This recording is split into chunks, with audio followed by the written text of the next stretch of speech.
Welcome to the દેવઘાટ waterfall. તો મિત્રો આપણે ફાઇનલી પહોંચી ગયા દેવઘાટ વોટરફોલ. અને આ વોટરફોલ ક્યાં આવેલો છે અને કેટલા કિલોમીટર સુરતથી દોડતા ને એની બધી વાતો હું તમને વિડીયોમાં બતાવીશ. તો વિડીયો પૂરેપૂરો જોજો, મજા આવશે.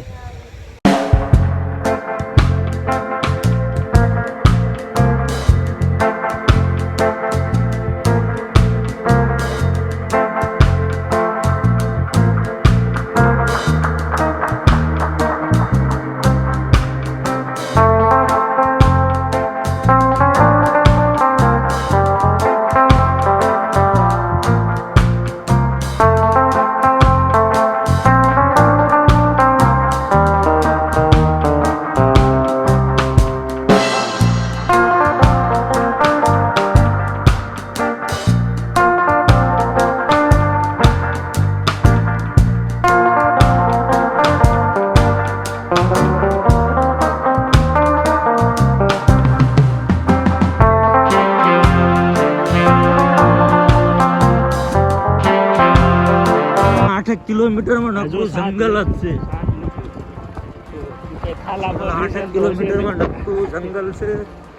રોડ આવો ફૂલ પણ આમાં ખબર ને ગમે એટલે ખબર ન પડે. આમાં 5 મિનિટ જાય 1 કિલોમીટરમાં. આ રોડ 1 જ મિનિટ થાય. પહેલા સારો રોડ આવે છે, પછી આવો આવે છે. 8 કિલોમીટરમાં એન્ટ્રી થાવ તો રોડ થોડો ખરાબ છે.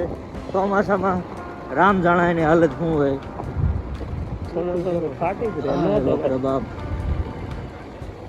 તો આવો રોડ है અને 3 સવારી ગાડી ઉપર છે. પૂરું જંગલ છે. गांव में तो कुछ है नहीं और जंगल में मंगल है. જોઈ શકો છો મિત્રો, ડરાવની જગ્યા છે. દીપડાનો ત્રાસ હોવાથી સુરતનું પબ્લિક કોઈ છે નહીં. ને તે સુરતી લોકો પહોંચી જ જાય, પણ અહીં ખાવાની વ્યવસ્થા નથી, પીવાની જરાક હશે. ચોમાસામાં જગ્યા તમે કલ્પના કરો કેવી લાગતી છે. જે બાઇકો આવે એ અહીંના રહેવાસી છે.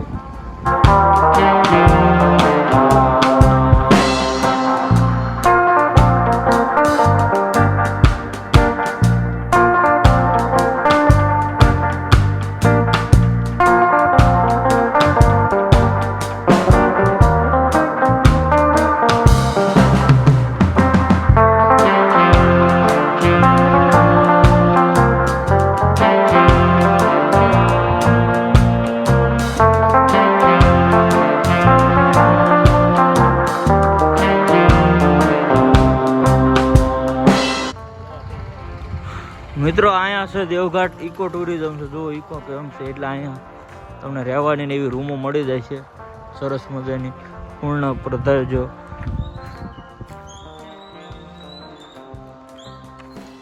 જો ભાઈ અહીં છે ઇકો ટુરિઝમ. ભાઈ પૂછવા જ્યો છે અહીં તમારે રોકાવ હોય તો અહીં એની ટિકિટ ને એવું બધું લખેલું છે, જોઈ લેજો. ભાઈ પૂછીને આવી જા.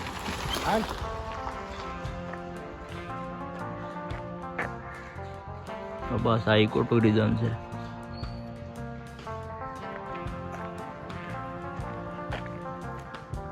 હવે આગળ છે ધોધ. ભાઈ પહોંચવા રહ્યા, ચાલુ રહેજો.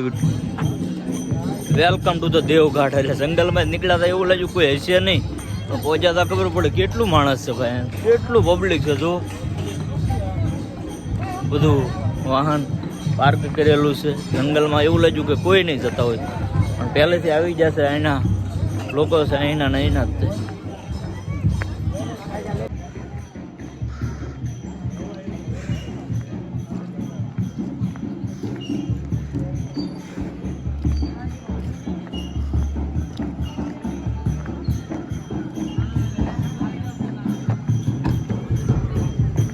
આ બધી મિત્રો દુકાન છે. જો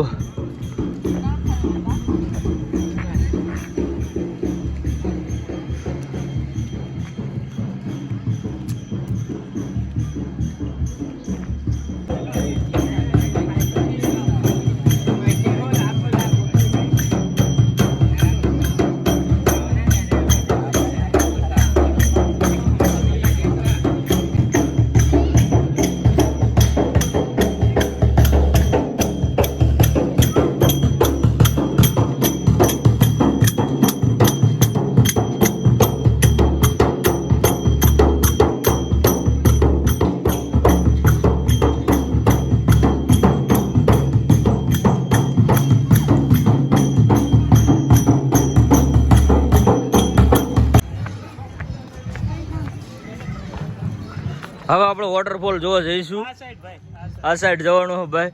રસ્તો આવો છે બનાવેલો સરસ મજાનો. ઉપર ટેકરા જેવું છે ને આ બધું પબ્લિક છે ને આ વાહન ને એવું પાર્ક કરવાનું છે. સૂકતો નહીં ભાઈ કે એ કાયદો સૂકી ગયા તો ભાઈ પગ મસ્કોળવાની શક્યતા ફૂલ રહેશે. ચડવાનું નહીં ઉતરવાનું આવે છે. યુનિક આ વસ્તુ છે. હા આપણે ઉતરવાનું છે ભાઈ. પેલા ચડવાનું આવે હંમેશા અહીં ઉતરવાનું છે. તો ભાઈ ઉતરી ગયા અમે સરસ મજાનું. અહીં ઉતર્યા અને એક નાનકડું આવું મંદિર છે. આપણે દૂરથી પગે લાગી લેવું ભાઈ. એના રીત રિવાજ પ્રમાણે બધું અલગ અલગ છે.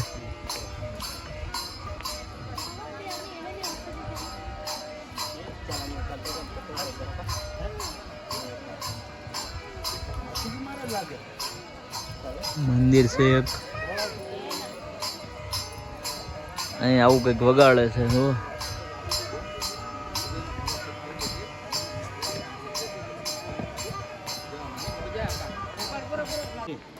તો આપણે પહોંચી ગયા મિત્રો દેવઘાટ વોટરફોલ. આ વોટરફોલ છે. આટલો પડે છે અત્યારે ચોમાસાનો સમય નથી. જોવો ઝૂમ કરીને આપણે ત્યાં નજીક જઈશું. આ બધું પબ્લિક છે. અહીં નાય ફોટોગ્રાફી કરે, વિડીયો ઉતારે. અહીંયા બધા સ્ટીપ ટાઈપ જ કરે. જો કંઈક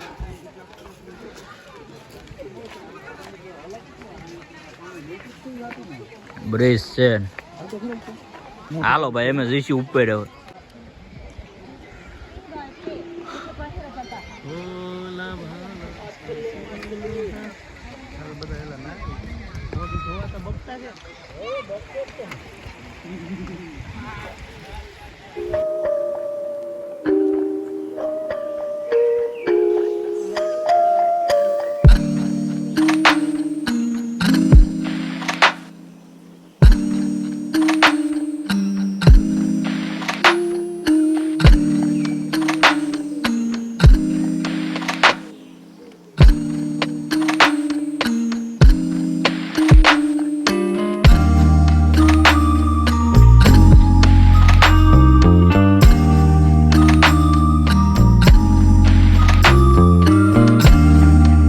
તો મિત્રો સુરત જિલ્લાના ઉમરપાડા તાલુકામાં આવેલું આ દેવઘાટ પ્રકૃતિનું અને આસ્થાનું સંગમ કહેવાય છે. અહીં ઇકો ટુરિઝમ પણ છે.